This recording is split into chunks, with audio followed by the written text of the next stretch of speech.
வணக்கம் வணக்கம் வணக்கம் மக்களே வணக்கம். എന്താണ് കടല ജനസാഗരം എന്നൊക്കെ എഴുതി കേട്ടിട്ടുണ്ടോ നിങ്ങള്? ജനസാഗരം കണ്ടിട്ടുണ്ടോ നിങ്ങള്? ഇവിടെ എന്നെ അറിയാത്ത ഒരുപാട് ആൾക്കാരുണ്ട്. അപ്പനമ്മമാരൊക്കെ കുറെ വന്നിട്ടുണ്ടല്ലോ. പിള്ളേർക്കെല്ലാം എന്നെ അറിയാലോ. പുതിയ സംഗീതമല്ലേ നമ്മുടെ. ഞാനൊന്ന് പരിചയപ്പെടുത്താം പിള്ളേരെ. നിങ്ങൾക്കല്ലാണ്ട് അപ്പനമ്മമാർക്ക് പരിചയപ്പെടുത്താം. എന്റെ പേര് വേടൻ. വിയർപ്പു നീട്ട കുപ്പായം, അതിൽ നിറങ്ങൾ മങ്ങുകില്ല കട്ടായം. കിനാവ് കൊണ്ട് കെട്ടും കൊട്ടാരം, അതിൽ മന്ത്രി നമ്മൾ തന്നെ രാജാവും. ചെറിയ ഭൂമിയല്ല വിധിച്ചത് നമുക്ക്, ഉച്ചിക്കിറുക്കിൽ ഉയരത്തിൽ പറക്ക്. ചെറിൽ കൂത്താലും താമര കണക്ക്, ചോറ് പോരെ മണ്ണിൽ ജീവിക്കാൻ നമുക്ക്.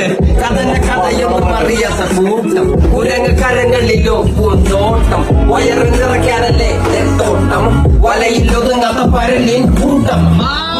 പോലെ കൂട്ടിയെല്ലാം മുക്കത്തുട്ട്, കുതിര പോലെ പാല് വേണ്ടതെല്ലാം കുറ്റിക്കെട്ട്.